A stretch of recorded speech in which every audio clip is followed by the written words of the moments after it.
축복된 ତୁରିଧ୍ୱନି ପର୍ବର ପବିତ୍ର ସଭା ଆସିଅଛି। 오늘 여러분과 ଆଜି 회개와 ଅନୁତାପ ଏବଂ ସ୍ୱର୍ଗରାଜ୍ୟର ମାର୍ଗ ଶୀର୍ଷକ ଉପଦେଶର ସହିତ 고향으로 돌아가려면 반드시 ଆସନ୍ତୁ ଆମେ ବାଇବଲ ମାଧ୍ୟମରେ ନିଶ୍ଚିତ କରିବା ଯେ ସ୍ୱର୍ଗକୁ ଫେରିବା ନିମନ୍ତେ 회개를 온전히 ଅନୁତାପର ଅନୁଗ୍ରହପୂର୍ଣ୍ଣ କାର୍ଯ୍ୟ ହେବା ଆବଶ୍ୟକ 주신 ଏବଂ ଏହି ଅନୁତାପକୁ ସମ୍ପୂର୍ଣ୍ଣ କରିବା ନିମନ୍ତେ ଆମ୍ଭମାନଙ୍କୁ ନୂତନ ନିୟମର ସତ୍ୟକୁ ପ୍ରଚାର କରିବା ଉଚିତ ଯାହା ପରମେଶ୍ୱର ଆମ୍ଭମାନଙ୍କୁ ଦେଇଅଛନ୍ତି। 헌신과 봉사의 시간도 우리에게는 필요. ଆସନ୍ତୁ ଆମେ ନିଶ୍ଚିତ କରିବା ଯେ ଆମ୍ଭମାନଙ୍କୁ ଏହିପରି ଭକ୍ତିର ଆବଶ୍ୟକତା ରହିଛି। ଆମ୍ଭେମାନେ ସେହି ସ୍ୱର୍ଗଦୂତ ଅଟୁ ଯେଉଁମାନେ ସ୍ୱର୍ଗରେ ପାପ କଲୁ ଏବଂ ଏହି ପୃଥିବୀକୁ ପକାଇ ଦିଆଗଲୁ। ପରମେଶ୍ୱରଙ୍କ ଅନୁଗ୍ରହ ବିନା ଆମ୍ଭମାନଙ୍କୁ ନରକକୁ ଯିବାକୁ ପଡ଼ିଥାନ୍ତା। ଏହା ଆମ୍ଭମାନଙ୍କର ଭାଗ୍ୟ ହୋଇଥାନ୍ତା। 불행한 존재들이었습니다. 이런 ଯେତେବେଳେ ଆମେ ଆମ୍ଭମାନଙ୍କର ଅତୀତକୁ ସଠିକ ଭାବରେ ବୁଝିପାରିବା ସେତେବେଳେ ଆମେ ଏହି ପ୍ରଶ୍ନର ସଠିକ ଉତ୍ତର ପାଇପାରିବା। 참부 죄 ଯେଉଁମାନେ ପରମେଶ୍ୱରଙ୍କୁ ବିଶ୍ୱାସ କରନ୍ତି ସେମାନେ କାହିଁକି କୁହନ୍ତି ଯେ ଆମେ ପାପୀ ଅଟୁ? ଯେପରିକି ଆମେ ଭଲ ଭାବରେ ଜାଣିଅଛୁ ତୁରିଧ୍ୱନିର ପର୍ବରେ ପରମେଶ୍ୱର ଲୋକମାନଙ୍କୁ ପ୍ରାୟଶ୍ଚିତ ଦିନଠାରୁ 10 ଦିନ ପୂର୍ବରୁ ଏହାର ପ୍ରସ୍ତୁତି ନିମନ୍ତେ ତୁରି ବଜିବାକୁ ଦେଲେ। 아니겠습니까? 과거의 그 ପୁରାତନ ନିୟମ ସମୟରେ ତୁରିଧ୍ୱନି ପର୍ବଠାରୁ ପ୍ରାୟଶ୍ଚିତ ଦିନ ପର୍ଯ୍ୟନ୍ତ 10 ଦିନ ଅନୁତାପ କରିବାର ଏକ ସମୟ ଥିଲା ଯେଉଁଥିରେ ଲୋକମାନେ ଆପଣା ସମସ୍ତ ପାପ ବିଚାର କରୁଥିଲେ ଏବଂ ପରମେଶ୍ୱରଙ୍କ ନିକଟରେ ସ୍ୱୀକାର କରୁଥିଲେ। 회개 시간을 갖는 절기가 바로 이 나팔절부터 시작해서 대속제일에 이르는 열흘 동안 ଏହା ପ୍ରାୟଶ୍ଚିତ ଦିନର ପ୍ରାର୍ଥନା ସପ୍ତାହ ଅଟେ। 볼 수가 있겠습니다. ଏହାକୁ ପ୍ରାୟଶ୍ଚିତର ପର୍ବ ବୋଲି କୁହାଯାଇପାରେ। 해도 과언이 아닙니다. 물론 1년 ଅବଶ୍ୟ ସାରା ବର୍ଷରେ ଆମେ ଅନୁତାପ ମାଧ୍ୟମରେ ଧୀରେ ଧୀରେ ପରମେଶ୍ୱରଙ୍କ ନିକଟତର ହୋଇଥାଉ। 조금씩 나아가고 있습니다만 하나님 ମାତ୍ର ପରମେଶ୍ୱର ତୁରିଧ୍ୱନି ପର୍ବରୁ ପ୍ରାୟଶ୍ଚିତର ଦିନ ପର୍ଯ୍ୟନ୍ତ ଅବଧିରେ ଅନୁତାପର ସର୍ବଶ୍ରେଷ୍ଠ ଅର୍ଥ ରଖିଅଛନ୍ତି। 볼 수가 있겠습니다. କ'ଣ ବାଇବଲ ଏହା କୁହେ ନାହିଁ ଯେ ସ୍ୱର୍ଗଦୂତ ଯେଉଁମାନେ ସ୍ୱର୍ଗରେ ପାପ କରିଅଛନ୍ତି ଏବଂ ଏହି ପୃଥିବୀକୁ ପକାଇ ଦିଆଗଲେ ପରମେଶ୍ୱରଙ୍କ ଠାରୁ ପାପର କ୍ଷମା ପ୍ରାପ୍ତ କରିବା ବିନା ଫେରିପାରିବେ ନାହିଁ? 돌아갈 수 없다고 되어 있지 않습니까? 그 죄에서 ଆମ୍ଭମାନଙ୍କୁ ପାପର କ୍ଷମା ଦେବା ନିମନ୍ତେ ପରମେଶ୍ୱର କ'ଣ କଲେ? 하신 일이 당신의 성체를 ପରମେଶ୍ୱର ଆମ୍ଭମାନଙ୍କ ସ୍ଥାନରେ ନିଜକୁ କ୍ରୁଶ ଉପରେ ବଳିଦାନ କରିଦେଲେ। 십자가에 죽기까지 하시는 아픔을 전부 이제 겪게 되었습니다. 그런 과정이 ପରମେଶ୍ୱର ଆମ୍ଭମାନଙ୍କୁ ସ୍ୱର୍ଗକୁ ଫେରିବାର ଆଶା ଦେଇଅଛନ୍ତି ଏବଂ ଏହିପରି ପ୍ରକ୍ରିୟା ମାଧ୍ୟମରେ ଆମ୍ଭମାନଙ୍କର ଭବିଷ୍ୟତକୁ ଉଜ୍ଜ୍ୱଳ କରିଅଛନ୍ତି। 더욱더 밝게 하셨다는 이 사실을 생각할 때 항상 ତେଣୁକରି ଆମ୍ଭମାନଙ୍କୁ ସ୍ୱର୍ଗୀୟ ପିତା ଓ ସ୍ୱର୍ଗୀୟ ମାତାଙ୍କୁ ଧନ୍ୟବାଦ ଗୌରବ ଏବଂ ପ୍ରଶଂସା ଦେବା ଉଚିତ ଏବଂ ସ୍ୱର୍ଗ ଆଡ଼କୁ ଅଗ୍ରସର ହେବା ଉଚିତ। 우리가 되어야 되겠죠. 자, 우리 다 ଆସନ୍ତୁ ଆମେ ଲୁକ୍ ଅଧ୍ୟାୟ 5ରେ ପରମେଶ୍ୱରଙ୍କ ବାକ୍ୟ ମାଧ୍ୟମରେ ଏହି ସତ୍ୟକୁ ପରୀକ୍ଷା କରିବା। 한번 살펴보도록 하겠습니다. ଆସନ୍ତୁ ଆମେ ଲୁକ୍ ପୁସ୍ତକ ଅଧ୍ୟାୟ 5 ପଦ 31 ଦେଖିବା। 함께 보겠습니다. ଯୀଶୁ ସେମାନଙ୍କୁ ଉତ୍ତର ଦେଲେ, ସୁସ୍ଥ ଲୋକମାନଙ୍କର ବୈଦ୍ୟଠାରେ ପ୍ରୟୋଜନ ନାହିଁ, ମାତ୍ର ଅସୁସ୍ଥ ଲୋକମାନଙ୍କର ପ୍ରୟୋଜନ ଅଛି। ମୁଁ ଧାର୍ମିକମାନଙ୍କୁ ଆହ୍ୱାନ କରିବା ନିମନ୍ତେ ଆସିନାହିଁ, କିନ୍ତୁ ସେ କାହାକୁ ଆହ୍ୱାନ କରିବା ନିମନ୍ତେ ଆସିଥିଲେ? ମନ ପରିବର୍ତ୍ତନ ନିମନ୍ତେ ପାପୀମାନଙ୍କୁ ଆହ୍ୱାନ କରିବା ପାଇଁ ଆସିଅଛି। 회개시키러 왔노라고 했습니다. ଯେତେବେଳେ ଯୀଶୁ ଏହି ପୃଥିବୀକୁ ଆସିଲେ ତେବେ ତାହାଙ୍କର ଏକ ସ୍ପଷ୍ଟ ଉଦ୍ଦେଶ୍ୟ ଥିଲା। 한 목적이 있었습니다. 죄인 ସେ ପାପୀମାନଙ୍କୁ ଅନୁତାପ ପ୍ରତି ମାର୍ଗଦର୍ଶନ କରିବାକୁ ଏବଂ ସେମାନଙ୍କୁ ଉଦ୍ଧାର ଦେବା ନିମନ୍ତେ ଆସିଥିଲେ। 땅에 ତେବେ ଯେତେବେଳେ ଯୀଶୁ କହିଲେ, ମୁଁ ଧାର୍ମିକମାନଙ୍କୁ ଆହ୍ୱାନ କରିବା ନିମନ୍ତେ ଆସିନାହିଁ, ମାତ୍ର ପାପୀମାନଙ୍କୁ ଆହ୍ୱାନ କରିବା ନିମନ୍ତେ ଆସିଅଛି, ତେବେ ଏହି ପାପୀମାନେ କିଏ ଅଟନ୍ତି? 누구를 뜻합니까? କ'ଣ ସେମାନେ ଆମ୍ଭମାନଙ୍କୁ ସଂକେତ କରେ ନାହିଁ କି? 가르치고 있지 않습니까? 이 지상 ଏହି ପୃଥିବୀର ସମସ୍ତ ଆତ୍ମା ସ୍ୱର୍ଗର ପାପୀ ଅଟନ୍ତି। 영혼들입니다. 그 ବାଇବଲ ଆମ୍ଭମାନଙ୍କୁ ଶିକ୍ଷା ଦିଏ ଯେ ପରମେଶ୍ୱର ସେହି ଆତ୍ମାମାନଙ୍କୁ ଉଦ୍ଧାର କରିବା ନିମନ୍ତେ ଯେଉଁମାନେ ସ୍ୱର୍ଗରେ ପାପ କରିଥିଲେ ଏବଂ ସେମାନଙ୍କୁ ଅନୁତାପ ପ୍ରତି ମାର୍ଗଦର୍ଶନ କରିବା ନିମନ୍ତେ ସ୍ୱୟଂ ଶରୀରରେ ଆସିଲେ। 오셨다고 성경은 그렇게 가르쳐 주고 있습니다. ଆସନ୍ତୁ ଆମେ ପ୍ରଥମ ଯୋହନର ପୁସ୍ତକ ଅଧ୍ୟାୟ 1କୁ ଯିବା। 요한일서 ପ୍ରଥମ ଯୋହନ ଅଧ୍ୟାୟ 1 ପଦ 8। 만일 우리 ଆମ୍ଭମାନଙ୍କର ପାପ ନାହିଁ ଏହା ଯଦି କହୁ ତାହାହେଲେ ଆପଣ ଆପଣାକୁ ପ୍ରବଞ୍ଚନା କରୁ, 있지 아니할 것이 ପୁଣି ଆମ୍ଭମାନଙ୍କଠାରେ ସତ୍ୟ ନାହିଁ। 우리가 죄를 자백하면 ଯଦି ଆମ୍ଭେମାନେ ଆପଣା ଆପଣା ପାପ ସ୍ୱୀକାର କରୁ ତେବେ ସେ ଆମ୍ଭମାନଙ୍କର ପାପ କ୍ଷମା କରିବାକୁ ଓ ସମସ୍ତ ଅଧର୍ମରୁ ଆମ୍ଭମାନଙ୍କୁ ପରିଷ୍କାର କରିବାକୁ ବିଶ୍ୱସ୍ତ ଓ ନ୍ୟାୟବାନ ଅଟନ୍ତି। ଆମ୍ଭେମାନେ ପାପ କରିନାହୁଁ ଏହା ଯଦି କହୁ ତାହାହେଲେ ଆମ୍ଭେମାନେ ତାହାଙ୍କୁ ମିଥ୍ୟାବାଦୀ କରୁ, ପୁଣି ତାହାଙ୍କର ବାକ୍ୟ ଆମ୍ଭମାନଙ୍କଠାରେ ନାହିଁ। 있지 아니하니라고 했습니다. ଯେପରି ଆମେ ଦେଖିପାରିବା ନିଃସନ୍ଦେହ ଆମ୍ଭେମାନେ ପାପୀ ଅଟୁ। 죄인이었다는 사실을 모든 ସମସ୍ତ ଭବିଷ୍ୟତ ବକ୍ତା ବାଇବଲ ମାଧ୍ୟମରେ ଏହି ବିଷୟର ସାକ୍ଷୀ ଦିଅନ୍ତି। 증거하고 있습니다. 우리가 ଯଦି ଆମେ ପାପମୁକ୍ତ ହେବାର ଦାବି କରୁଅଛୁ ତେବେ ଆମ୍ଭେମାନେ ପରମେଶ୍ୱରଙ୍କୁ ମିଥ୍ୟା ପ୍ରମାଣିତ କରୁଅଛୁ। 죄인이었다고 했습니다. 그럼 하나님 ପରମେଶ୍ୱର କାହିଁକି ଏହାକୁ ଏହିପରି ଭାବେ ବ୍ୟକ୍ତ କରନ୍ତି? ପରମେଶ୍ୱର ଆମ୍ଭମାନଙ୍କୁ ପ୍ରକାଶ କରନ୍ତି ଯେ ଆମ୍ଭେମାନେ ପାପୀ ଅଟୁ ଯେଉଁମାନେ ଏହି ପୃଥିବୀକୁ ଆସିଅଛନ୍ତି। ତେବେ ପାପର ଉତ୍ପତ୍ତି କେଉଁଠାରୁ ହୋଇଥିଲା? 예, 영원한 ପରମେଶ୍ୱର ଆମ୍ଭମାନଙ୍କୁ ବାବିଲର ରାଜା ଏବଂ ସୋରର ରାଜାଙ୍କ ଦ୍ୱାରା ଜଣାଇଲେ ଯେ ପାପର ଉତ୍ପତ୍ତି ସ୍ୱର୍ଗରୁ ହୋଇଥିଲା। 바벨론 왕의 역사와 또 두로 왕의 역사를 통해서 알려주셨고 ଆହୁରି ମଧ୍ୟ ପରମେଶ୍ୱର ଆମ୍ଭମାନଙ୍କୁ ପ୍ରକାଶିତ ବାକ୍ୟ ଅଧ୍ୟାୟ 12 ମାଧ୍ୟମରେ ସେହି ଆତ୍ମାମାନଙ୍କ ବିଷୟରେ ଶିକ୍ଷା ଦେଲେ ଯେଉଁମାନେ ସ୍ୱର୍ଗରେ ପାପ କରିଥିଲେ ଏବଂ ଯେଉଁମାନଙ୍କୁ ପୃଥିବୀକୁ ପକାଇ ଦିଆଗଲା, ଏବଂ ଗଣନା ଅଧ୍ୟାୟ 35ରେ ଆଶ୍ରୟ ନଗର ମାଧ୍ୟମରେ ଜଣାଇଲେ ଯେ ଆମ୍ଭେମାନେ ପାପ କଲୁ ଏବଂ ଆମ୍ଭମାନଙ୍କୁ ଏହି ଆତ୍ମିକ ଆଶ୍ରୟ ନଗରକୁ ପକାଇ ଦିଆଗଲା। 주시고 알려주고 있습니다. 그래서 ତେଣୁକରି ଯଦି ଆମେ ପାପମୁକ୍ତ ହେବାର ଦାବି କରୁଅଛୁ ତେବେ ଆମେ ନିଜକୁ ପ୍ରତାରିତ କରୁ ଏବଂ ପରମେଶ୍ୱରଙ୍କୁ ମିଥ୍ୟା ପ୍ରକାଶ କରିଥାଉ। 결과가 된다고 했습니다. ଆସନ୍ତୁ ଆମେ ଜିସାୟ ପୁସ୍ତକ ଅଧ୍ୟାୟ 50କୁ ଯିବା। ଆସନ୍ତୁ ଆମେ ଜିସାୟ ଅଧ୍ୟାୟ 50 ପଦ 1 ଉପରେ ଏକ ନଜର ପକାଇବା। ସଦାପ୍ରଭୁ ଏହି କଥା କହନ୍ତି, ଆମ୍ଭେ କେଉଁ ପତ୍ର ଦ୍ୱାରା ତୁମମାନଙ୍କ ମାତାକୁ ତ୍ୟାଗ କରିଅଛୁ, ତାହାର ସେହି ଛାଡ଼ପତ୍ର କାହିଁ? ଅଥବା ଆମ୍ଭ ବ୍ୟବସାୟୀମାନଙ୍କ ମଧ୍ୟରୁ କାହା ନିକଟରେ ତୁମମାନଙ୍କୁ ବିକ୍ରୟ କରିଅଛୁ? ଦେଖ, ତୁମ୍ଭେମାନେ ଆପଣ କାହିଁକି ବିକୃତ ହେଲେ? 팔렸고 ନିଜ ଅପରାଧ ସକାଶୁ ବିକୃତ ହୋଇଥିଲ 물을 인하여 ଓ ତୁମ୍ଭମାନଙ୍କ ଅଧର୍ମ ସକାଶୁ ତୁମ୍ଭମାନଙ୍କର ମାତା ତ୍ୟକ୍ତା ହୋଇଥିଲା। 입었느니라고 했습니다. 하늘에 ସ୍ୱର୍ଗରେ ଘଟିଥିବା ଘଟଣାଗୁଡ଼ିକ ମଧ୍ୟରେ ଭବିଷ୍ୟତ ବକ୍ତା ଜିସାୟ ଆମ୍ଭମାନଙ୍କୁ ଦେଖାଇଲେ ଯେ ଆମ୍ଭମାନଙ୍କ କାରଣରୁ ସ୍ୱର୍ଗୀୟ ମାତା ଏହି ପୃଥିବୀକୁ ଆସିଲେ ଏବଂ ଆମ୍ଭମାନଙ୍କ କାରଣରୁ ସ୍ୱର୍ଗୀୟ ପିତା ଏହି ପୃଥିବୀକୁ ଶରୀରରେ ଆସିଲେ। 였다는 사실을 이사야 선지자는 이같이 또 보여주고 있습니다. ଆସନ୍ତୁ ଆମେ ଜିସାୟ ଅଧ୍ୟାୟ 53 ପଦ 1 ଉପରେ ଏକ ନଜର ପକାଇବା। ଆମ୍ଭମାନଙ୍କ ସମ୍ବାଦ କିଏ ବିଶ୍ୱାସ କରିଅଛି ଓ ସଦାପ୍ରଭୁଙ୍କର ବାହୁ କାହା ନିକଟରେ ପ୍ରକାଶିତ ହୋଇଅଛି? କାରଣ ସେ ତାହାଙ୍କ ଦୃଷ୍ଟିରେ ଚାରା ତୁଲ୍ୟ ଓ ଶୁଷ୍କ ଭୂମିରୁ ଉତ୍ପନ୍ନ ମୂଳ ତୁଲ୍ୟ ବଢ଼ିଲେ। ତାହାଙ୍କର ରୂପ କି ଶୋଭା ନାହିଁ, ପୁଣି ତାହାଙ୍କୁ ଦେଖିଲେ ଆମ୍ଭେମାନେ ଯେ ଶ୍ରଦ୍ଧା କରିବା ତାହାଙ୍କର ଏପରି ସୌନ୍ଦର୍ଯ୍ୟ ନାହିଁ। 멸시받아 ସେ ଅବଜ୍ଞାତ ଓ ମନୁଷ୍ୟର ତ୍ୟକ୍ତ, 간고를 ଦୁଃଖୀ ଲୋକ ଓ ଶୋକ ପରିଚିତ। 하는 자라. ପୁଣି ମନୁଷ୍ୟମାନେ ତାହାଠାରୁ ମୁଖ ଆଚ୍ଛାଦନ କରନ୍ତି। ଏପରି ଲୋକତୁଲ୍ୟ ସେ ଅବଜ୍ଞାତ ହେଲେ, ଆଉ ଆମ୍ଭେମାନେ ତାହାଙ୍କୁ ମାନ୍ୟ କଲୁ ନାହିଁ। 그를 귀히 여기지 아니하였도다. ପଦ 4 ନିଶ୍ଚୟ ସେ କାହାର କଷ୍ଟ ଏବଂ ଯନ୍ତ୍ରଣା ଧାରଣ କରିଅଛନ୍ତି? ଆମ୍ଭମାନଙ୍କର ଯାତନା ସବୁ ଧାରଣ କରିଅଛନ୍ତି ଓ ଆମ୍ଭମାନଙ୍କର ବ୍ୟଥା ସବୁ ବୋହିଅଛନ୍ତି, ଯାହା ଆମ୍ଭେମାନେ ବହନ କରିବା ଉଚିତ। ତଥାପି ଆମ୍ଭେମାନେ ତାହାଙ୍କୁ ଆହତ ଓ ପରମେଶ୍ୱରଙ୍କ ଦ୍ୱାରା ପ୍ରହାରିତ ଓ ଦୁଃଖଗ୍ରସ୍ତ ବୋଲି ମଣିଲୁ।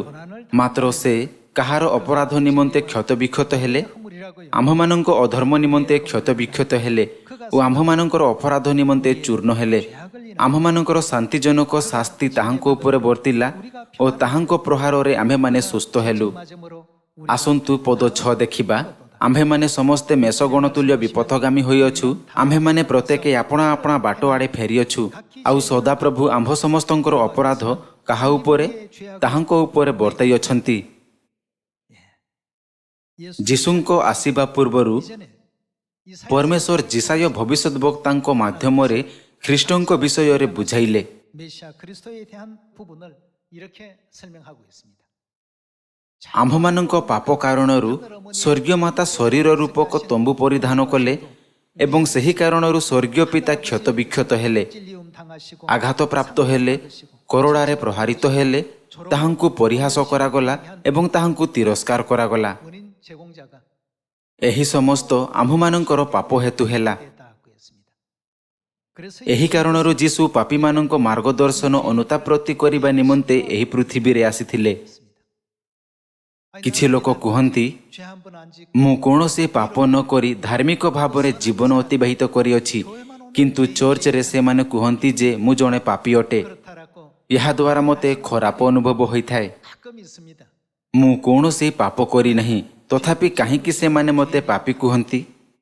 이 땅에 ଆମ୍ଭମାନଙ୍କ ମୂଳ ପାପ ତାହା ଅଟେ ଯାହା ଆମ୍ଭେମାନେ ସ୍ୱର୍ଗୀୟ ପିତା ଏବଂ ସ୍ୱର୍ଗୀୟ ମାତାଙ୍କ ବିରୁଦ୍ଧରେ କରିଥିଲୁ। 하늘 어머니께 행한 죄, ଯେହେତୁ ଆମେ ସ୍ୱର୍ଗରେ ଗମ୍ଭୀର ପାପ କରିଥିଲୁ ଏବଂ ଏହି ପୃଥିବୀକୁ ବିତାଡ଼ିତ ହୋଇଅଛୁ, ତେଣୁକରି ଆମ୍ଭମାନଙ୍କ ସ୍ୱର୍ଗକୁ ଫେରିବାର ଅନ୍ୟ କୌଣସି ଉପାୟ ନାହିଁ। 없습니다.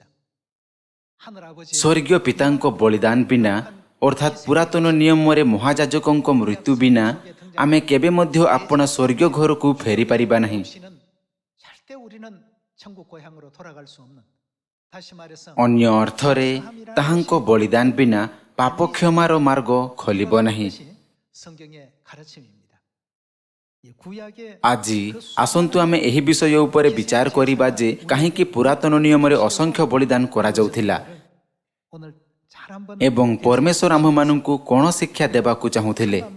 ଏପରି କରିବା ଦ୍ୱାରା ଆମେ ଏହା ଅନୁଭବ କରିବା ଉଚିତ ଯେ ଯଦିଓ ଆମେ ପରମେଶ୍ୱରଙ୍କ ବଳିଦାନ ବିନା ଲକ୍ଷାଧିକ ଥର ଅନୁତାପ କରୁ ଏବଂ ପରମେଶ୍ୱରଙ୍କ ସମ୍ମୁଖରେ କ୍ଷମା ପ୍ରାର୍ଥନା କରୁ, ତଥାପି ଆମମାନଙ୍କ ନିମନ୍ତେ ସ୍ୱର୍ଗ ରାଜ୍ୟକୁ ଫେରିବାର କୌଣସି ଉପାୟ ରହିବ ନାହିଁ। 있습니다. 에베소 1장입니다. ଆସନ୍ତୁ ଆମେ ଏଫିସିଓ ଅଧ୍ୟାୟ 1କୁ ଯିବା। ଏଫିସିଓ ଅଧ୍ୟାୟ 1 ପଦ 7ରେ ଏହା ଲେଖା ଅଛି, ତାହାଙ୍କ ଅନୁଗ୍ରହ ରୂପ ନିଧି ଅନୁସାରେ ଆମ୍ଭେମାନେ କିପରି ମୁକ୍ତି ପ୍ରାପ୍ତ କରିପାରିବା? ସେହି ପ୍ରିୟତମଙ୍କ ଠାରେ ତାହାଙ୍କ ରକ୍ତ ଦ୍ୱାରା ମୁକ୍ତି। 그의 피 ତାହାଙ୍କ ରକ୍ତ ବିନା ପାପର କ୍ଷମା କେବେ ହୋଇପାରିବ ନାହିଁ। 것이 이루어질 수가 없습니다. ପରମେଶ୍ୱରଙ୍କ ବଳିଦାନ ବିନା ତାହାଙ୍କ ମୃତ୍ୟୁ ବିନା 없이는 ସେହି ମାର୍ଗକୁ ପ୍ରଶସ୍ତ କରିବାର କୌଣସି ଉପାୟ ନାହିଁ। ସେହି ମାର୍ଗକୁ ପ୍ରଶସ୍ତ କରିବା ପାଇଁ ପରମେଶ୍ୱର ଶରୀରରେ ଏହି ପୃଥିବୀକୁ ପୁନର୍ବାର ଆସିଲେ ଏବଂ ଆମ୍ଭମାନଙ୍କ ପାପଗୁଡ଼ିକୁ କ୍ଷମା କରିବା ନିମନ୍ତେ ମହାନ ନିୟମର ସ୍ଥାପନ କଲେ। 약을 세우시게 되죠. 그 କ'ଣ ଏହା ନୂତନ ନିୟମ ନୁହେଁ? 은혜였습니까? ତେଣୁକରି ନୂତନ ନିୟମରେ ପାପର କ୍ଷମା ମଧ୍ୟ ଅନ୍ତର୍ଭୁକ୍ତ ଅଟେ। 아주 깊이 담겨 있습니다. ଯେହେତୁ ନୂତନ ନିୟମରେ ପିତା ଏବଂ ମାତାଙ୍କ ବଳିଦାନ ସାମିଲ ଅଛି, 우리 자녀 ତେଣୁକରି 이런 어떤 ସ୍ୱର୍ଗ ରାଜ୍ୟର ମାର୍ଗ ଖୋଲିଗଲା। 우리에게 천국 길이 문이 이제 열리게 된 것입니다. 그 외에 ସ୍ୱର୍ଗର ଦ୍ୱାର ଅନ୍ୟ କୌଣସି ଜିନିଷ ଦ୍ୱାରା ଖୋଲାଯାଇପାରିବ ନାହିଁ। କେବଳ ସେମାନଙ୍କୁ ଏପରି ଯନ୍ତ୍ରଣା ଦେଇ ଆମ୍ଭେମାନେ ସ୍ୱର୍ଗ ରାଜ୍ୟରେ ପ୍ରବେଶ କରିପାରିବା। 천국이었다고 하니까 말이죠. 이런 ଏହିପରି ଭାବରେ ଯେତେବେଳେ ଆମକୁ ଭାଇ ଓ ଭଉଣୀମାନଙ୍କ ସହିତ କିଛି ସମସ୍ୟା ହୋଇଥାଏ, 이런 어떤 내용이 있을 때 ସେତେବେଳେ ଆମେ ଚିନ୍ତା କରିବା ଉଚିତ 얼마나 아프셨어요? ପିତା ଏବଂ ମାତା 얼마나 고통스러우셨어요? କେତେ ଯନ୍ତ୍ରଣା ସହ୍ୟ କରିଥିବେ। 우리는 작은 것 가지고 형제 자매가 ସ୍ୱର୍ଗର ମାର୍ଗରେ ଆମେ ବେଳେବେଳେ ଭାଇ ଓ ଭଉଣୀମାନଙ୍କ ମଧ୍ୟରେ ଛୋଟ ଛୋଟ ମତଭେଦକୁ ନେଇ ଜିଦ୍ କରିଥାଉ। 고집을 부리고 ଏପରି ଛୋଟ ଛୋଟ ଚିନ୍ତାଧାରାକୁ ଧରି ରଖିବା ପରିବର୍ତ୍ତେ 하나님을 바라보면서 ଆସନ୍ତୁ ଆମେ ପରମେଶ୍ୱରଙ୍କ ପ୍ରତି ଦୃଷ୍ଟିପାତ କରିବା, ବଡ଼ ବିଚାର ଏବଂ ପରିପକ୍ୱ ବିଶ୍ୱାସ ରଖିବା। 이렇게 ଏଥିପାଇଁ ନୂତନ ନିୟମ ତାହାଙ୍କ ମୃତ୍ୟୁ ଦ୍ୱାରା ତାହାଙ୍କ ବଳିଦାନର ରକ୍ତରେ ସ୍ଥାପିତ କରାଗଲା। 세우신 진리의 언약이 새 언약이 되겠습니다. ଆସନ୍ତୁ ଆମେ ଜେରେମିୟ ଅଧ୍ୟାୟ 31 ପଦ 31କୁ ଯିବା। ସଦାପ୍ରଭୁ କହନ୍ତି, ଦେଖ ଯେଉଁ ସମୟରେ ଆମ୍ଭେ ଇସ୍ରାଏଲ ବଂଶ ଓ ଜିହୁଦା ବଂଶ ସହିତ ଏକ ନୂତନ ନିୟମ ସ୍ଥାପନ କରିବା ଏପରି ସମୟ ଆସୁଅଛି। କିଏ ଏହି ନୂତନ ନିୟମ ସ୍ଥାପନ କଲେ? ଏହା ସ୍ୱୟଂ ପରମେଶ୍ୱର ଅଟନ୍ତି। ଏହି କାର୍ଯ୍ୟ କେବଳ ପରମେଶ୍ୱର ହିଁ କରିପାରିବେ। 하나님만이 세우실 수 있습니다. 이 천국 କୌଣସି ପରିମାଣରେ ମେଷଶାବକର ରକ୍ତ ସ୍ୱର୍ଗର ଦ୍ୱାରକୁ ଖୋଲିପାରିବ ନାହିଁ। 오직 위대하신 କେବଳ ମେଷଶାବକର ବହୁମୂଲ୍ୟ ରକ୍ତ ହିଁ ସ୍ୱର୍ଗର ଦ୍ୱାର ସବୁ ଖୋଲିପାରିବ, 열수가 ଯଦ୍ୱାରା ସ୍ୱର୍ଗୀୟ ପାପୀମାନେ ସ୍ୱର୍ଗ ରାଜ୍ୟକୁ ଫେରିପାରିବେ। 영혼들을 다시금 천국으로 돌이킬 수 있는 것입니다. 예, 그래서 ଏଥିପାଇଁ 오직 ପରମେଶ୍ୱର କେଉଁ ନିୟମ ସ୍ଥାପନ କରିଅଛନ୍ତି? 언약이 바로 어떤 언약이죠? 예, 그래서 ସଦାପ୍ରଭୁ କହନ୍ତି, ଦେଖ ଯେଉଁ ସମୟରେ ଏକ ନୂତନ ନିୟମ ସ୍ଥାପନ କରିବା।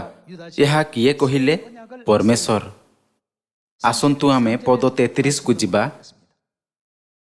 ମାତ୍ର ସଦାପ୍ରଭୁ କହନ୍ତି, ସେହି ସକଳ ଦିନର ଉତ୍ତାରେ ଆମ୍ଭେ ଇସ୍ରାଏଲ ବଂଶ ସହିତ ଏହି ନିୟମ ସ୍ଥିର କରିବା। ଆମ୍ଭେ ସେମାନଙ୍କ ଅନ୍ତରରେ ଆମ୍ଭର ବ୍ୟବସ୍ଥା ରଖିବା ଓ ସେମାନଙ୍କ ହୃଦୟରେ ଆମ୍ଭେ ତାହା ଲେଖିବା। ଆଉ ଆମ୍ଭେ ସେମାନଙ୍କର ପରମେଶ୍ୱର ହେବା ଓ ଓ ସେମାନେ ଆମ୍ଭର ଲୋକ ହେବେ। ପୁଣି ତୁମ୍ଭେମାନେ ପରମେଶ୍ୱରଙ୍କୁ ଜ୍ଞାତ ହୁଅ ବୋଲି କହି ସେମାନେ ପ୍ରତ୍ୟେକେ ଆପଣା ଆପଣା ପ୍ରତିବାସୀକି ଓ ପ୍ରତ୍ୟେକେ ଆପଣା ଆପଣା ଭ୍ରାତାକୁ ଆଉ ଶିକ୍ଷା ଦେବେ ନାହିଁ, କାରଣ ସଦାପ୍ରଭୁ କହନ୍ତି ସେମାନଙ୍କର କ୍ଷୁଦ୍ରତମ ଠାରୁ ମହତ୍ତମ ପର୍ଯ୍ୟନ୍ତ ସମସ୍ତେ ଆମ୍ଭକୁ ଜ୍ଞାତ ହେବେ। ଯେହେତୁ ଆମ୍ଭେ ପରମେଶ୍ୱର କ'ଣ କ୍ଷମା କରିବେ? ସେମାନଙ୍କର ଅପରାଧ କ୍ଷମା କରିବା ଓ ସେମାନଙ୍କର ପାପ ଆମ୍ଭେ ଆଉ ସ୍ମରଣ କରିବା ନାହିଁ। ଶେଷରେ ଏହି ନୂତନ ନିୟମ ମାଧ୍ୟମରେ ପରମେଶ୍ୱର ମାନବ ଜାତିର ସମସ୍ତ ପାପର କ'ଣ କରନ୍ତି? ସେ ସମସ୍ତ ପାପ କ୍ଷମା କରନ୍ତି ଏବଂ ତାହାଙ୍କ ଅମୂଲ୍ୟ ରକ୍ତରେ ସିଞ୍ଚିତ ନୂତନ ନିୟମ ମାଧ୍ୟମରେ ସ୍ୱର୍ଗକୁ ଫେରିବାର ମାର୍ଗ ଖୋଲି ଦିଅନ୍ତି।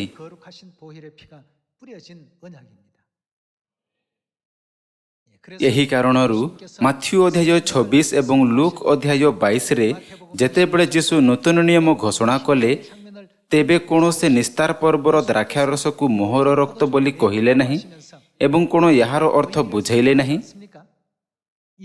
ସେ କହିଲେ, କାରଣ ଯେଉଁ ନିୟମର ରକ୍ତ ଅନେକଙ୍କ ନିମନ୍ତେ ଏହା କାହିଁକି ପାତିତ ହୋଇଥାଏ?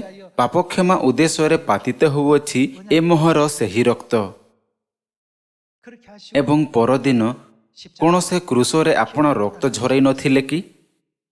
ପରମେଶ୍ୱର ଏହି ପୃଥିବୀକୁ ଶରୀରରେ ଆସିଲେ, କିନ୍ତୁ ଲୋକମାନେ ତାହାଙ୍କୁ ପରିହାସ କଲେ, ତାଙ୍କୁ ନାଜରିତୀୟ ଦଳର ପ୍ରଧାନ ନେତା ବୋଲି କହିଥିଲେ। ଯେତେବେଳେ ସେ ସ୍ୱର୍ଗ ବିଷୟରେ କ୍ଷୁଦ୍ର କଥା ମଧ୍ୟ କହିଲେ, ସେତେବେଳେ ଜିହୁଦୀ, ଫାରୁସୀ ଓ ଧର୍ମଶାସ୍ତ୍ରୀମାନେ ତାହାଙ୍କୁ ଆକ୍ରମଣ କଲେ। ଦୟାକରି ଏହା ଉପରେ ଚିନ୍ତା କରନ୍ତୁ ଯେ ପରମେଶ୍ୱର ସ୍ୱୟଂ ଏହି ପୃଥିବୀକୁ ଆତ୍ମିକ ଆଶ୍ରୟ ନଗର ଏହି ପୃଥିବୀକୁ ଆସିଲେ, କିନ୍ତୁ କେହି ତାହାଙ୍କୁ ସ୍ୱାଗତ କଲେ ନାହିଁ। ହୁଏତ ଯଦି ଆମ୍ଭେମାନେ ସବୁବେଳେ ପିତା ଏବଂ ମାତାଙ୍କୁ ଖୁସି ଦେଇଥାନ୍ତୁ, ତାହେଲେ ସେମାନେ ତାହା କରିଥାନ୍ତେ। ତଥାପି ଆମ୍ଭେମାନେ ଅକ୍ଷମ ପାପ କରିଥିଲୁ। ସେମାନେ ଏପରି ଅଯୋଗ୍ୟ ସନ୍ତାନମାନଙ୍କ ପାଇଁ କାହିଁକି ଏହି ପୃଥିବୀକୁ ଆସିଲେ? ଶୟତାନ ଏହା କହୁଥାଇ ଖ୍ରୀଷ୍ଟଙ୍କ ରକ୍ତର ଦାବି କଲା, ଯଦି ତୁମେ ଆପଣା ସନ୍ତାନମାନଙ୍କୁ ରକ୍ଷା କରିବାକୁ ଚାହୁଁଅଛ, ତେବେ ତୁମକୁ ଆପଣା ରକ୍ତ ଝରାଇବାକୁ ହେବ। ଆମ୍ଭମାନଙ୍କର ପିତା ଏବଂ ମାତା ଆମ୍ଭମାନଙ୍କୁ ରକ୍ଷା କରିବା ନିମନ୍ତେ ସ୍ୱେଚ୍ଛାରେ ନିଜକୁ ସମର୍ପଣ କଲେ। ଆମ୍ଭମାନଙ୍କ ପିତା ଏବଂ ମାତା କେତେ ମହାନ ଅଟନ୍ତି। ଆମେ ପ୍ରଥମ ଆଜ୍ଞା, ତୁମ୍ଭେ ଆପଣା ପରମେଶ୍ୱରଙ୍କୁ ପ୍ରେମ କରର ପାଳନ କାହିଁକି କରିପାରିଲୁ ନାହିଁ? ଦୁନିଆର ଯେକୌଣସି ଜିନିଷ ଠାରୁ ଅଧିକ ଆମେ କେବେ ମଧ୍ୟ ପିତା ଏବଂ ମାତାଙ୍କ ପ୍ରେମ କିଣିପାରିବା ନାହିଁ। ଯେରେମିୟ ଅଧ୍ୟାୟ 31ରେ ନୂତନ ନିୟମ କେବଳ ପାପର କ୍ଷମା ବିଷୟରେ ନୁହେଁ, ଏହା ଆମ୍ଭମାନଙ୍କ ଆତ୍ମିକ ପିତାମାତାଙ୍କ ବଳିଦାନ ଥିଲା। ପରମେଶ୍ୱର ତାହାଙ୍କ ବଳିଦାନ ଦ୍ୱାରା ନୂତନ ନିୟମର ସ୍ଥାପନ କଲେ। ଏହି ନୂତନ ନିୟମ ଆମ୍ଭମାନଙ୍କ ପାଇଁ କେତେ ମୂଲ୍ୟବାନ ଅଟେ। ଲୋକମାନେ ଏହା କହୁଥାଇ ଏହାକୁ ମହତ୍ତ୍ୱହୀନ ଭାବିପାରନ୍ତି। ଏହାକୁ ପାଳନ କରିବାର କୌଣସି ଆବଶ୍ୟକତା ନାହିଁ। ଏହା ଏକ ପୁରାତନ ବ୍ୟବସ୍ଥା ଅଟେ, କିନ୍ତୁ ସ୍ୱର୍ଗୀୟ ସନ୍ତାନମାନଙ୍କ ପାଇଁ ଏହାଠାରୁ ଅଧିକ ମୂଲ୍ୟବାନ ଆଉ କିଛି ନାହିଁ। ଆସନ୍ତୁ ଲୁକ୍ ପୁସ୍ତକ ଅଧ୍ୟାୟ 22 ଉପରେ ଏକ ନଜର ପକାଇବା। ଲୁକ୍ ଅଧ୍ୟାୟ 22 ପଦ 7। ପରେ ଯେଉଁଦିନ ନିସ୍ତାର ପର୍ବର ମେଷଶାବକ ବଳିଦାନ କରିବାକୁ ହୁଏ, ଖମିର ଶୂନ୍ୟ ରୋଟି ପର୍ବର ସେହି ଦିନ ଉପସ୍ଥିତ ହେଲା। ଆଉ ସେ ପିତର ଓ ଯୋହନଙ୍କୁ ଏହା କହି ପଠାଇଲେ, ଆମ୍ଭେମାନେ ଯେପରି ଭୋଜନ କରିପାରିବୁ, ଏଥିପାଇଁ ତୁମ୍ଭେମାନେ ଯେ ଆମ୍ଭମାନଙ୍କ ନିମନ୍ତେ ନିସ୍ତାର ପର୍ବର ଭୋଜ ପ୍ରସ୍ତୁତ କର। ସେଥିରେ ସେମାନେ ତାହାଙ୍କୁ ପଚାରିଲେ, ଆମ୍ଭେମାନେ କେଉଁ ସ୍ଥାନରେ ପ୍ରସ୍ତୁତ କରିବୁ ବୋଲି ଆପଣ ଇଚ୍ଛା କରନ୍ତି? ସେ ପିତର ଓ ଯୋହନଙ୍କୁ ନିସ୍ତାର ପର୍ବ ପ୍ରସ୍ତୁତି କରିବା ପାଇଁ ଆଦେଶ ଦେଲେ। ପଦ 19ରେ ଆସନ୍ତୁ ଦେଖିବା ଯେ ସେମାନେ କିପରି ନିସ୍ତାର ପର୍ବ ପାଳନ କଲେ। ଆସନ୍ତୁ ଆମେ ପଦ 19 ଉପରେ ଏକ ନଜର ପକାଇବା। ପୁଣି ସେ ରୋଟି ଘେନି ଧନ୍ୟବାଦ ଦେଲେ ଓ ତାହା ଭାଙ୍ଗି ସେମାନଙ୍କୁ ଦେଇ କହିଲେ, ତୁମ୍ଭମାନଙ୍କ ନିମନ୍ତେ ଦତ୍ତ ହେଉଥିବା ମୋହର ଶରୀର ଏହି, ମୋତେ ସ୍ମରଣ କରିବା ନିମନ୍ତେ ଏହା କର। ଭୋଜନ ଉତ୍ତାରେ ସେହିପରି ସେ ପାନପାତ୍ର ଘେନି କହିଲେ, କ'ଣ ପାନପାତ୍ରରେ ଦ୍ରାକ୍ଷାରସ ନଥିଲା କି? ଏହି ପାନପାତ୍ର ତୁମ୍ଭମାନଙ୍କ ନିମନ୍ତେ ପାତିତ ହେଉଥିବା ମୋହର ରକ୍ତରେ ସ୍ଥାପିତ ନୂତନ ନିୟମ। ଯେରେମିୟ ଅଧ୍ୟାୟ 31 ସହିତ ଯୋଡ଼ିବା। ତେବେ ପରମେଶ୍ୱର ନୂତନ ନିୟମ ଦ୍ୱାରା କ'ଣ କରନ୍ତି? ପରମେଶ୍ୱର ଆମ୍ଭମାନଙ୍କ ପାପକୁ କ୍ଷମା କରନ୍ତି ଏବଂ ଆଉ କ'ଣ କରନ୍ତି? ସେ କହିଲେ, ଆମ୍ଭେ ତୁମ୍ଭ ପାପକୁ ଆଉ ସ୍ମରଣ କରିବା ନାହିଁ। ସୁସମାଚାରର ଲେଖକ ମାଥ୍ୟୁ ଏହା ବିଷୟରେ ଏହିପରି ଲେଖିଅଛନ୍ତି।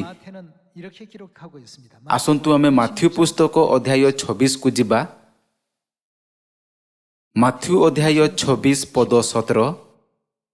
ପରେ ଖମିର ଶୂନ୍ୟ ରୋଟି ପର୍ବର ପ୍ରଥମ ଦିନରେ ଶିଷ୍ୟମାନେ ଯୀଶୁଙ୍କ ନିକଟକୁ ଆସି ପଚାରିଲେ, ଆମ୍ଭେମାନେ କେଉଁ ସ୍ଥାନରେ ଆପଣଙ୍କ ନିମନ୍ତେ ନିସ୍ତାର ପର୍ବର ଭୋଜ ପ୍ରସ୍ତୁତ କରିବୁ ବୋଲି ଆପଣ ଇଚ୍ଛା କରନ୍ତି? ଯୀଶୁ କହିଲେ, ନଗରରେ ଯାଇ ଅମୁକ ଲୋକଙ୍କ ନିକଟକୁ ଯାଇ କୁହ, ଗୁରୁ କହୁଅଛନ୍ତି, ମୋହର କାଳ ସନ୍ନିକଟ, ମୁଁ ମୋହର ଶିଷ୍ୟମାନଙ୍କ ସହିତ ତୁମ୍ଭ ଗୃହରେ ନିସ୍ତାର ପର୍ବ ପାଳନ କରିବି। ସେଥିରେ ଶିଷ୍ୟମାନେ ଯୀଶୁଙ୍କ ଆଦେଶ ଅନୁସାରେ କର୍ମ କରି ନିସ୍ତାର ପର୍ବର ଭୋଜ ପ୍ରସ୍ତୁତ କଲେ। 6월절을 예비하였더라 하고 했습니다.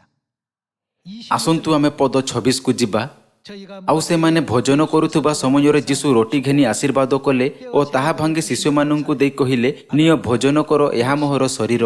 몸이니라 하시고 6월절 ସେ ବୁଝାଇଲେ ଯେ ନିସ୍ତାର ପର୍ବର ରୋଟି ହେଉଛି ତାହାଙ୍କର ମାଂସ। 의 의미로 설명해 주셨고 ପଦ 27, 또 ପୁଣି ସେ ପାନପାତ୍ର ଘେନି ଧନ୍ୟବାଦ ଦେଲେ। 6월절에 그 포도주가 ପାନପାତ୍ରରେ ଦ୍ରାକ୍ଷାରସ ଥିଲା 사례하시고 ଓ ସେମାନଙ୍କୁ ଦେଇ କହିଲେ, ଏଥିରୁ ସମସ୍ତେ ପାନ କର, କାରଣ ଯେଉଁ ନିୟମର ରକ୍ତ ଅନେକଙ୍କ ନିମନ୍ତେ ପାପକ୍ଷମା ଉଦ୍ଦେଶ୍ୟରେ ପାତିତ ହେଉଅଛି, ଏ ଅର୍ଥାତ୍ ନିସ୍ତାର ପର୍ବର ଦ୍ରାକ୍ଷାରସ ମୋହର ସେହି ରକ୍ତ। ଯୀଶୁ ନୂତନ ନିୟମ ସ୍ଥାପନ କରୁଥାଇ ଆମ୍ଭମାନଙ୍କୁ କହିଲେ ଯେ ଖ୍ରୀଷ୍ଟଙ୍କ ବହୁମୂଲ୍ୟ ରକ୍ତରେ ଆମ୍ଭମାନଙ୍କ ଦ୍ୱାରା ସ୍ୱର୍ଗରେ କରାଯାଇଥିବା ପାପଗୁଡ଼ିକୁ ଦୂର କରିବାର ଶକ୍ତି ଅଛି। 새 언약의 진리를 세우시고 이 새 ସେ ଏହା ମଧ୍ୟ କହିଲେ, ଏହି ନୂତନ ନିୟମ ତୁମ୍ଭମାନଙ୍କ ନିମନ୍ତେ ପାତିତ ହେଉଅଛି। 이런 ପରମେଶ୍ୱରଙ୍କ ଅନୁଗ୍ରହ ନିମନ୍ତେ ଧନ୍ୟବାଦ। ସ୍ୱର୍ଗ ରାଜ୍ୟକୁ ପୁନଃ ଫେରିବାର ମାର୍ଗ ଖୋଲାଯାଇଅଛି। 만약에 ଯଦି ଖ୍ରୀଷ୍ଟ ମରିନଥାନ୍ତେ, 아니 계셨더라면 저도 ତେବେ ଆମେ କେତେ ଉତ୍ତମ ସେବା କରିଥାଉ ନା କାହିଁକି? 공덕을 쌓고 କେତେ ଭଲ କାର୍ଯ୍ୟ କରିଥାଉ 세상 많은 사람들에게 ଏବଂ ଲୋକମାନଙ୍କ ଠାରୁ ଆମେ କେତେ ସମ୍ମାନ ପ୍ରାପ୍ତ କରୁ, ତଥାପି ଆମେ ସ୍ୱର୍ଗ ରାଜ୍ୟର ଦ୍ୱାରରୁ ପ୍ରବେଶ କରି ପାରିନଥାନ୍ତେ। 왜냐하면 ଏପରି ଏଥିପାଇଁ ଅଟେ କାରଣ ସ୍ୱର୍ଗ ରାଜ୍ୟର ଦ୍ୱାର କେବଳ ଖ୍ରୀଷ୍ଟଙ୍କ ବହୁମୂଲ୍ୟ ରକ୍ତ ଦ୍ୱାରା ହିଁ ଖୋଲାଯାଇପାରିବ। 기관이기 때문에 그렇습니다. ଆଜି ଆସନ୍ତୁ ଆମେ ଏହି ମାମଲା ଉପରେ ଚିନ୍ତା କରିବା। 우리 죄 때문에 ଯଦି ଆମେ ଅନୁଭବ କରୁ ଯେ ପରମେଶ୍ୱର ଆମ୍ଭମାନଙ୍କ ପାପ ନିମନ୍ତେ ଏହି ପୃଥିବୀକୁ ଆସିଲେ ଏବଂ ଏପରିକି ଆମ୍ଭମାନଙ୍କ ପାପ ନିମନ୍ତେ ମୃତ୍ୟୁବରଣ କଲେ, ସେ ଆମ୍ଭମାନଙ୍କୁ ତାହାଙ୍କ ପ୍ରେମ ଦେଖାଇଲେ ଏବଂ ଏହା ପ୍ରତିଜ୍ଞା କଲେ ଯେ ସେ ବର୍ତ୍ତମାନ ଆମ୍ଭମାନଙ୍କ ପାପକୁ ଆଉ ସ୍ମରଣ କରିବେ ନାହିଁ, ତେବେ ଆମ୍ଭମାନଙ୍କୁ ସ୍ୱର୍ଗୀୟ ପିତା ଏବଂ ସ୍ୱର୍ଗୀୟ ମାତାଙ୍କୁ ଅନନ୍ତ ଧନ୍ୟବାଦ, ଗୌରବ ଏବଂ ସମ୍ମାନ ଦେବା ଉଚିତ। 늘 드릴 수 있는 우리가 되어야 되겠습니다. କାହିଁକି ବାଇବଲ ଆମ୍ଭମାନଙ୍କୁ କୁହେ, ସର୍ବଦା ଆନନ୍ଦ କର, ନିରନ୍ତର ପ୍ରାର୍ଥନା କର, ଆଉ ସବୁ ଅବସ୍ଥାରେ ଧନ୍ୟବାଦ ଦିଅ? 이런 ଯେତେବେଳେ ଆମେ ଏହି ଆତ୍ମିକ ବିଷୟଗୁଡ଼ିକୁ ବୁଝିପାରିବା, 이해했을 때 ତେବେ ଆମ୍ଭମାନଙ୍କୁ ସର୍ବଦା କ'ଣ କରିବା ଉଚିତ? ଅଭିଯୋଗ କରିବା ପରିବର୍ତ୍ତେ କୃତଜ୍ଞତା ଜ୍ଞାପନ କରିବା ଉଚିତ। ଯେହେତୁ ସ୍ୱର୍ଗୀୟ ପିତା ଏବଂ ସ୍ୱର୍ଗୀୟ ମାତା ଆମ୍ଭମାନଙ୍କ ନିମନ୍ତେ ସ୍ୱର୍ଗର ଦ୍ୱାରକୁ ଖୋଲିବା ନିମନ୍ତେ ଏହି ସମସ୍ତ ଯନ୍ତ୍ରଣା ସହ୍ୟ କରିଅଛନ୍ତି, ତେଣୁକରି ଏହି ମାର୍ଗରେ ଆମେ ଯେଉଁ ଯନ୍ତ୍ରଣା ଅନୁଭବ କରୁଅଛୁ ତାହା ଅତୁଳନୀୟ ଅଟେ। 할 수 없는 것입니다. ଏମିତିରେ ଆମକୁ କ'ଣ କରିବା ଉଚିତ? ସବୁ ଅବସ୍ଥାରେ ଧନ୍ୟବାଦ ଦିଅ। ଏଥିରେ କେବଳ ଭଲ ବିଷୟ ଅନ୍ତର୍ଭୁକ୍ତ ନୁହେଁ, ବରଂ ଖରାପ ବିଷୟ, ବିବ୍ରତ କରୁଥିବା ବିଷୟ ଏବଂ ଏପରି ବିଷୟ ମଧ୍ୟ ଯେଉଁଥିରେ ଆମେ ଅସମତ ହୋଇଥାଉ। 그 ଶବ୍ଦ ସବୁ ଅବସ୍ଥାରେ ସମସ୍ତ ପ୍ରକାରର ଜିନିଷ ରହିଅଛି। ଯଦି ଆମେ ଏହାକୁ ଧ୍ୟାନରେ ରଖିଥାଉ ଏବଂ ଆପଣା ବିଶ୍ୱାସର ମାର୍ଗରେ ଚାଲିବା, ତେବେ ପରିସ୍ଥିତି ଯାହା ବି ହେଉନା କାହିଁକି, କ'ଣ ଆମେ ଧନ୍ୟବାଦ ଦେଇପାରିବା ନାହିଁ କି? 되지 않겠습니까? ଆସନ୍ତୁ ଆମେ ସର୍ବଦା ପିତା ଓ ମାତାଙ୍କୁ ଗୌରବ ଓ ଧନ୍ୟବାଦ ଦେବା। 예. ସମସ୍ତ ଲୋକ ମାତା କ'ଣ ସ୍ମରଣରେ ରଖନ୍ତି? 이 자리에 ଏଠାରେ ଅନେକ ମାତା ଅଛନ୍ତି। 자녀가 ଜଣେ ସନ୍ତାନ ସମସ୍ତ ପ୍ରକାରର ଦୁଷ୍ଟତାରେ ପଡ଼ିପାରେ, 온갖 악동 같은 그런 어떤 କିନ୍ତୁ 행동을 했다 할지라도 କ'ଣ ଆପଣ ଜାଣନ୍ତି କି ଜଣେ ମାତା କ'ଣ ସ୍ମରଣରେ ରଖନ୍ତି? ସନ୍ତାନ ଦ୍ୱାରା କରାଯାଇଥିବା ଭଲ କାର୍ଯ୍ୟ ଅବଶିଷ୍ଟ ରହିଯାଏ। ଯେତେବେଳେ ଜଣେ ମାତା କ୍ଳାନ୍ତ ହୋଇଯାନ୍ତି ଏବଂ ତାହାଙ୍କର ସନ୍ତାନ କହିଥାଏ, ମାତା କ'ଣ ଆପଣ କିଛି ଦିନ ହେବ କ୍ଳାନ୍ତ ହୋଇଯାଇନାହାନ୍ତି, ଏବଂ ତାହାଙ୍କର କାନ୍ଧକୁ ମାଲିସ କରିଥାଏ। 평생 ଯଦିଓ ତାହା ଥରେ ମଧ୍ୟ କରାଯାଇଥାଏ, ତଥାପି ମାତାଙ୍କୁ ଏହା ସ୍ମରଣ ରହିଥାଏ। ସେ ଆପଣା ସନ୍ତାନର ହଜାର ହଜାର ଭୁଲକୁ ଭୁଲି ଯାଇଥାନ୍ତି। ଏହିପରି ଜଣେ ମାତା ଆପଣା ସନ୍ତାନକୁ ମନେ ରଖିଥାନ୍ତି। 그래서 하나님 ପରମେଶ୍ୱର ଆମ୍ଭମାନଙ୍କ ଅସଂଖ୍ୟ ପାପ ବିଷୟରେ କ'ଣ କହିଥାନ୍ତି? 어떻게 한다고요? ଆମ୍ଭେ ତୁମ୍ଭର ପାପକୁ ଆଉ ସ୍ମରଣ କରିବା ନାହିଁ। ସେ ଯିଏକି କହିଲେ ମୁଁ ସେମାନଙ୍କୁ ଆଉ ସ୍ମରଣ କରିବି ନାହିଁ, ଆମ୍ଭମାନଙ୍କର ପିତା ଏବଂ ମାତା ପରମେଶ୍ୱର ଅଟନ୍ତି। 우리는 ଆପଣା ଭାଇ ଓ ଭଉଣୀମାନଙ୍କର ଗୋଟିଏ ଦୋଷକୁ ମଧ୍ୟ ଆମ ହୃଦୟରେ ଜମା କରିବା ପରିବର୍ତ୍ତେ ଆମ୍ଭମାନଙ୍କୁ ପିତାମାତାଙ୍କ କଥା ଚିନ୍ତା କରୁଥାଇ ଏହିପରି ସମସ୍ତ ଜିନିଷକୁ ଦୂର କରିବା ଉଚିତ। 아버지 어머니를 생각하면서 그런 모든 것은 다 털어내야 되겠습니다. ଏହା ପରିବର୍ତ୍ତେ ଆମ୍ଭମାନଙ୍କୁ ଏହା ଚିନ୍ତା କରିବା ଉଚିତ, ଯଦିଓ ମୁଁ ବହୁତ ଖରାପ କରିଥିଲି କିନ୍ତୁ ପିତା ସବୁକିଛି ଭୁଲି ଯାଆନ୍ତି। 지워내 주시는데 ମୁଁ କିଛି ଗୁରୁତ୍ୱପୂର୍ଣ୍ଣ ବିଷୟ ଉପରେ ସମନ୍ୱୟ କରିବାରେ ବିଫଳ ହେଉଥାଇ କାହିଁକି ଅସନ୍ତୋଷର ଜୀବନ ଅତିବାହିତ କରୁଅଛି? 하나님 ପରମେଶ୍ୱର କେବଳ ଆମ୍ଭମାନଙ୍କ ପାଇଁ ନୁହେଁ କିନ୍ତୁ ସେହି ଭାଇ ଓ ଭଉଣୀମାନଙ୍କ ପାଇଁ ମଧ୍ୟ କ୍ରୁଶରେ ମୃତ୍ୟୁବରଣ କଲେ। 그렇게 ଯଦି ଆମ୍ଭମାନଙ୍କ ଭିତରେ ବିବାଦ ଓ ଅସନ୍ତୋଷ ରହିଛି, 위해서 ତେବେ ବର୍ତ୍ତମାନ ଠାରୁ ଆମ୍ଭମାନଙ୍କୁ କ'ଣ କରିବା ଉଚିତ? 우리가 어떻게 해야 되겠습니까? 하나님의 자녀들 ପରମେଶ୍ୱରଙ୍କ ସନ୍ତାନ ରୂପରେ ଆସନ୍ତୁ ଆମ୍ଭେମାନେ ଆମମାନଙ୍କ ସିଓନ ପରିବାର ଓ ସମଗ୍ର ମାନବ ଜାତିର ଯତ୍ନ ସେହି ମହାନ ପ୍ରେମ ସହ କରିବା ଯାହା ଆମେ ପରମେଶ୍ୱରଙ୍କ ଠାରୁ ପ୍ରାପ୍ତ କରିଅଛୁ। ଆମର ନିରନ୍ତର ପ୍ରଚାର କାର୍ଯ୍ୟକଳାପ ମଧ୍ୟ ପିତା ଓ ମାତାଙ୍କ ପ୍ରେମକୁ ସଂସାରରେ ପ୍ରସାରିତ କରିବା ଅଟେ। 전하고 있는 겁니다. ଯେତେବେଳେ ଆମେ ପ୍ରଚାର କରୁ, ନୂତନ ନିୟମର ପାଳନ କରୁ, 죄사 ତେବେ କ'ଣ ଆମେ ସେମାନଙ୍କୁ ପରମେଶ୍ୱରଙ୍କ ନିକଟକୁ ଫେରିବାକୁ କହିନଥାଉ, ଯିଏକି ପାପ କ୍ଷମା କରନ୍ତି? ତେଣୁକରି ଆମେ ଏହି ଖୁସି ଖବରକୁ ଭାଗ କରିବା ଜାରି ରଖିଥାଉ। 우리 이웃에게 ଆସନ୍ତୁ ଆମ୍ଭମାନଙ୍କର ସମସ୍ତ ପଡ଼ୋଶୀ, ପରିବାର, ବନ୍ଧୁ ଓ ସମ୍ପର୍କୀୟ ପର୍ଯ୍ୟନ୍ତ ପରମେଶ୍ୱରଙ୍କ ବାକ୍ୟ ପ୍ରଚାର କରିବା। ଯେତେବେଳେ ଆମେ ପିତା ଏବଂ ମାତାଙ୍କ ପ୍ରେମ ଏବଂ ବଳିଦାନକୁ ଭାଗ କରିବା ନିମନ୍ତେ ଆପଣା ସର୍ବଶ୍ରେଷ୍ଠ ପ୍ରୟାସ କରିଥାଉ, 하나님께서 ସେତେବେଳେ ଏହା ପରମେଶ୍ୱରଙ୍କ ଦ୍ୱାରା ସ୍ୱୀକାର କରାଯିବ।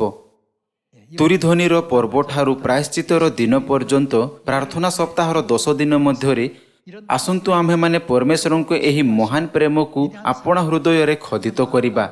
깊이 ଆପଣଙ୍କୁ ସର୍ବଶକ୍ତିମାନ ପରମେଶ୍ୱରଙ୍କ ସନ୍ତାନ ହେବାକୁ ଏବଂ ଯେଉଁଆଡ଼େ ସେ ଆମ୍ଭମାନଙ୍କୁ ନେଇଯାଆନ୍ତି ବିଶ୍ୱସ୍ତ ଭାବରେ ତାହାଙ୍କର ଅନୁସରଣ କରିବାକୁ ଅନୁରୋଧ କରୁଥାଇ ମୁଁ ଏହି ଉପଦେଶକୁ ସମାପ୍ତ କରିବାକୁ ଚାହେଁ। ଆପଣଙ୍କ ବହୁତ ବହୁତ ଧନ୍ୟବାଦ।